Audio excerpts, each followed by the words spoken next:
Hello. Yes, Are we we are. live? Oh, this is excellent. It only takes us 25 minutes to get us Oh, loaded onto Facebook. How are you guys oh today? man, Julie, that's not right.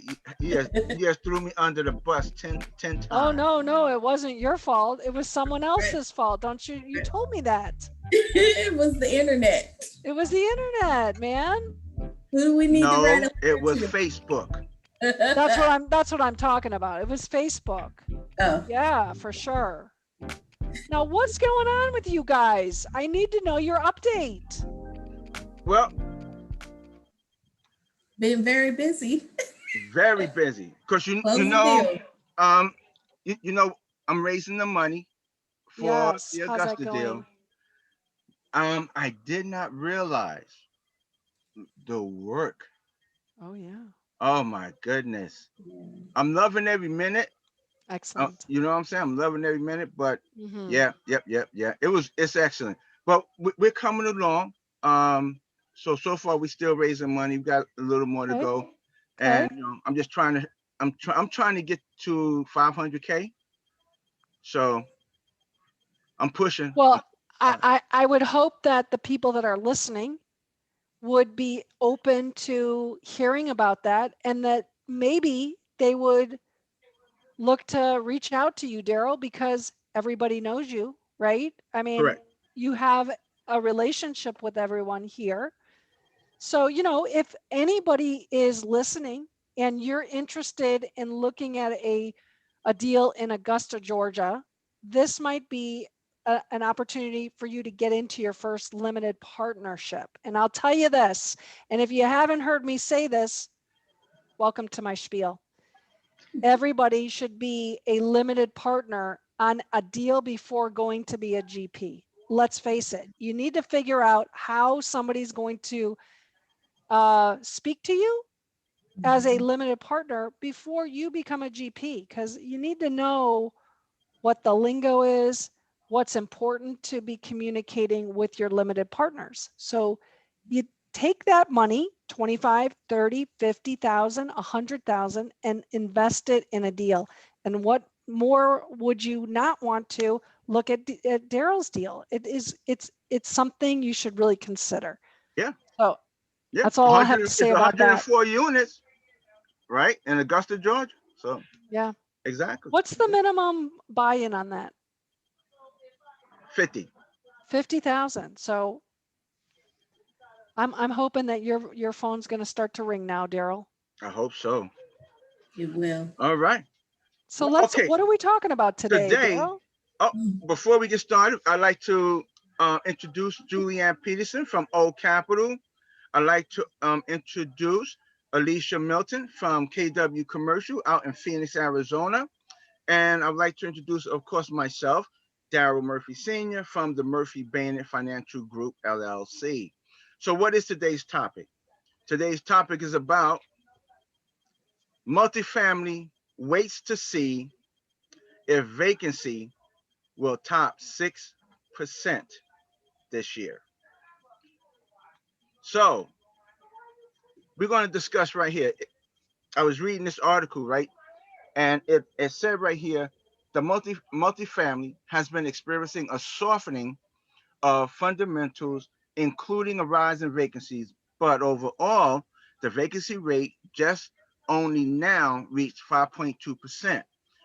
To put that into context, national vacancies have been below 5% since the first quarter of 2012.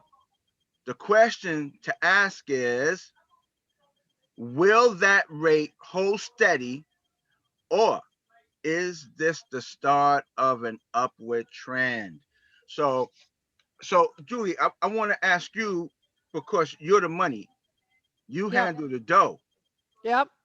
How much will this affect lending if the vacancy rate goes up? No, we're okay for what I call the gold standard, and that's Okay. agency debt. And that is fine up until 90%. if it goes below 90%, so you're talking about 11, 12, 15, then it becomes an issue. So we're good. What we want to see, though, you can get into a deal. What we want to make sure is that those sellers keep their foot on the gas, because there's too many times where they say, okay, I got a buyer, and they don't take care of the property. And then in that case, that becomes a problem for you. And you want to encourage as much as possible to say, hey, this is the type of lending that I'm looking for, and we really do need to stay above the 90%. If it drops below, now you've got to change everything. Right. So yeah, I'm okay with that. I'm okay with it going, 92, 91, and in case, 90%. So I'm good. Got you. Okay then. Mhm. All right. Yeah. Because I remember a while I know that lenders have a specific criteria that they want to look for in the vacancy, physical vacancy and economical vacancy. They want to see Yeah. certain numbers. Yep. And All I'll right. tell you this, and I know we've talked about this in the past where, it can drop below 90, but it Right. has to be an average of 90. So, one month it's 92, the next month it's 87, and then it goes back up to 92. We've got an average of 90, and we're good to go. Got you. Those last 10 days, we are asking for a lot of extra paperwork to make sure that it is remaining stabilized. Okay. Okay. Mm-hmm. Great. Great. Great. Mm-hmm. Have you seen any change in the market, such for interest rates or anything like that? I know the 10-year Treasury came down a couple of points. What have you seen on that front? Yeah, I would say they came down point one, not very much. Mhm.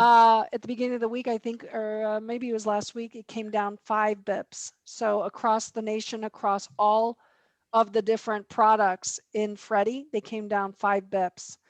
So, and here's the deal. You have to remember that Freddie, when you get into a loan, when you sign the application, you lock in the loan at that week's where it was adjusted for that day. It's Okay. going to take you 60 days to close, but they're going to go back to the day that you signed it and what that rate was. Okay. On Fannie, it fluctuates. So you do want to make sure that if you're in a deal where it's super slim, Right. that you would want to use a Freddie instead of a Fannie, because Fanny. Fannie's going Okay. to adjust. Yeah. Okay. Got you. Got you. Hmm. Okay. Yeah. All right. Awesome. So Alicia, how's the market in Phoenix, or I'm just going to say in Arizona itself? Have you noticed any kind of trends um in in the market there with your vacancies going up or down? Yeah, it's been interesting. As we were talking earlier, I noticed that the Phoenix, our vacancy rate, our overall market is at 6.1 right now. Okay. Um, and then in Tucson, it's about 4.8%. So, it just kind of depends on what area you're in. Mm-hmm. A lot of people are leaving those expensive areas and moving further out because it's more affordable. Um, as we know, multifamily, the rental rates have increased Right. because space is scarce. It's scarce for single family homes, um, and it's also scarce for the existing apartments that are already built. And we have some new ones going up, but leasing has been crazy over the last several months, which is great for all parties. But us as investors, we're we're trying to get in, so we've had to shift to a different market and try to get ahead of those larger investors. Got you. Okay. Okay. So Do you have an average of what that's gone up Say on that one more rent? time. Do you know what the average rents increases are that you're getting right now? We saw it as 8%, you know, last year. Oh, we're all running to Phoenix. Do you know where it is right now? I know it dropped down to around 4, but where is it now? Yeah. I believe the last time I checked, it was around 7%. Um, let me Wow. look. Let me see if I can find that.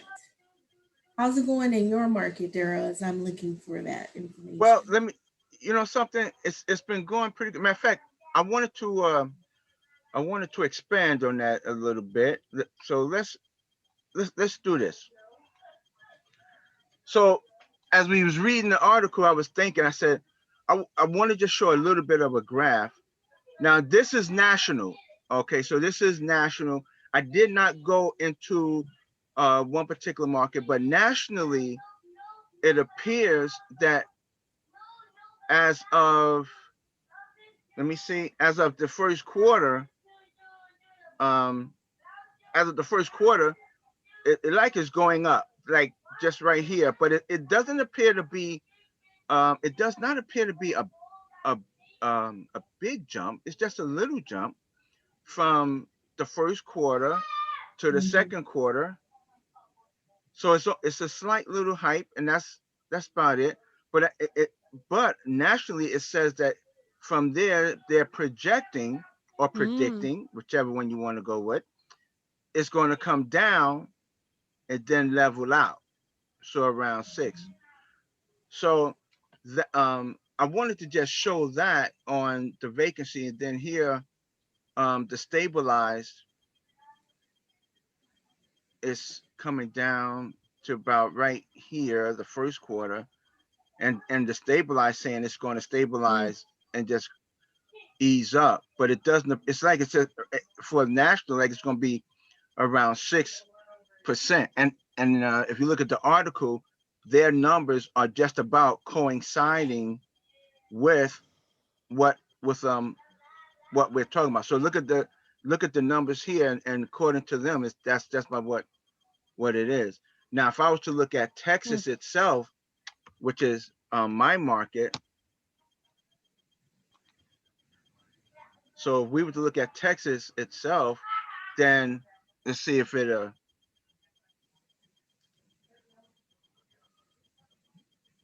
wow, that's doing a lot of spinning, isn't it? But it's spinning forever. Yeah, my system has been slow too. I notice it slows down like this when we're on Zoom. Hmm. So okay, so here it's saying now in Texas, look at this. Our the vacancy rate here. Oh, look, I done got stuck.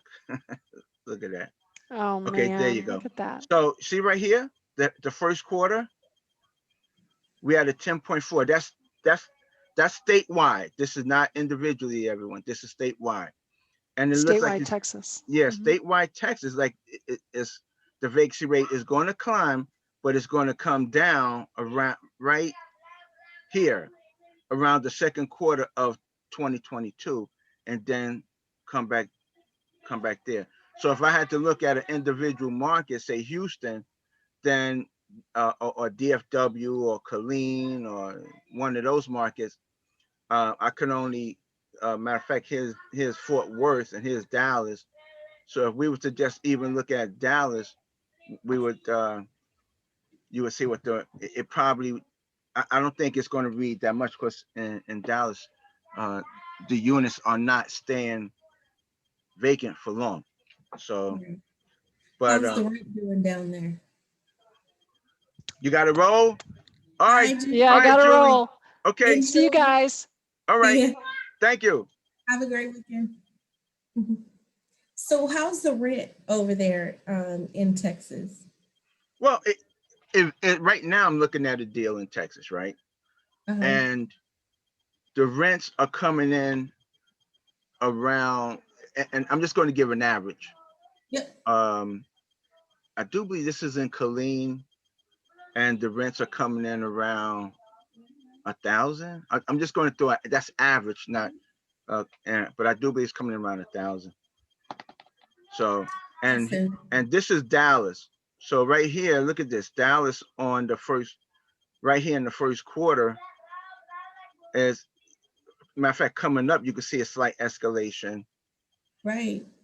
and like it's just in Dallas, the vacancy rate is going to just continue. But Right. I believe that the government is going to step in, and over here on the stabilized side, it's a little different. Uh, But either way, it's still like it's going to climb and then just come back down, just hold steady Mm-hmm. from this. But we're going to have to wait and see, I guess, because Biden's going to pump out. Biden's going to pump out that. Um, Let me stop sharing. That's what I wanted to do. Biden's going to pump out that stimulus. So Right. if anything, all it's going to do is really, some of these numbers may wind up floating a little longer into probably next year, because Mm-hmm. if we keep pumping money out, then all that's just going to do is prolong it. Yep. So And it, whatever the effects are going to be.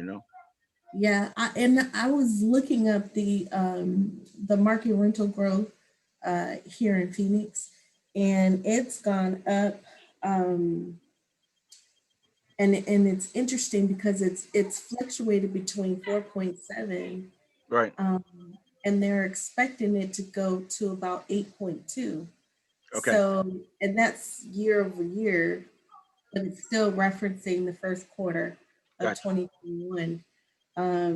So, positive rent growth for the first 2 quarters, and then they're expecting it to go down some, you know. Okay. So just as we noted, I, I think it's seasonal Yeah. because I think COVID-19 is still affecting our rates. And so right now they have the vaccine that's out, um, but they need more. Yeah. And so they're expecting us to have another bout of, I guess, a different strain. And so I'm thinking that that is interfering with the predictors. Hmm. I think we definitely need to watch it, because Hmm. with things the way they are, we just don't know how it's going to go. So Yeah. I say let's keep our eyes very heavily peeled to our data, our research, and you know, make our decisions based on that. That's what we could do. Yep. Look at the Um, numbers. That's so what we yeah. So what you got planned for this weekend? this weekend is going to be busy. Okay. You we've and our partners have been to the plow. We're talking with different property managers out here. Okay. And we're looking for property that is off market. So if we have any owners that are looking at our show and you are in the Arizona market, please reach out to me. And I know Daryl's going to ask me what my contact information Go is. ahead and So give it out. I'm going to give it to you right now. Give it out. You can instant message me either on Facebook or Instagram or even LinkedIn. Or you can email me at Alicia, ALICIA dot Milton, MILTON at KW.com, or contact me at 480-712-8890. Fantastic. Fantastic. And so I'm going to put a little plug in there too, because listen, I'm in the Texas market, so I know Yeah. there's a lot of people out there, a lot of owners are getting ready to sell. Listen, Mhm. bypass all of that. Give me a call, 856-996-5380. My email address, Daryl, my first name, DARRYL, at Murphy Baynard.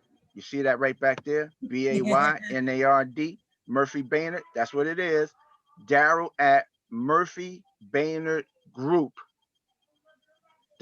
I want to say that slow so I can write it down. Daryl Mhm. at Murphy Baynard Group.com. So we're looking at Texas, 50 units to 300 units, $3 to $30 million, 1979 to 2006 built.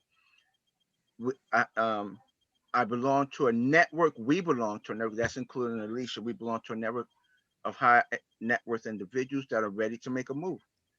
So Yes. call us up. If you have something, let's go ahead and get this thing done. And so we can save you time and save you money. So Tuesdays, we have Yes. Lunch and Grow Multifamily. with Commercial Multifamily. Lunch and Grow with Commercial Multifamily every Tuesday at 11 a.m. Eastern Standard Time.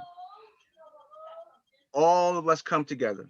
The investors, we have a network of investors and we know each other. So Mhm. we're ready. We're researching deals, analyzing them, asking and answering questions. This is that meetup is an opportunity. If you're Mhm. new, come on in. If you're an experienced investor, come on in. Because right now we need all of you. We need the Mhm. high net worth individuals. We need all of you sponsors because as the deals come, we're taking them down. That's right. Okay, as they come, we're taking them down. So I'm just going to say, join us on the Lunch and Grow with Commercial Multifamily on Tuesdays, and Mhm. I hope to see you there. Have one plug real quick before you say goodbye. So, for all of those folks that are out there that are looking and wondering how wealthy people do what do, they buy real estate. You cannot be wealthy without purchasing real estate. And the best way to get your own real estate, your single family home, or whatever you want, is to invest in multifamily because that will fund all of your dreams. It'll Yes, fund it you will. buying a house, it'll fund your vacations, it'll fund everything. So if that's you, reach out to us. That's right. Matter of fact, you better come on Lunch and Grow with Commercial Yes. Multifamily. Come on to the meetup and meet the team. All right, That's because that's it. Tuesdays, You're absolutely correct. multifamily Tuesdays. That's it. So, Absolutely. but thank you all for coming. If you have any questions, please post them right here in the comments, and we will answer them. We will answer them. Post them in the comments. All right. Thank you very much. And well, guess what? We ain't got no music. Where's our music, Alicia? Music gone. Uh-oh. Where's our cue? Anyway, thank you very much, everyone. See you later. And I'm and we're out.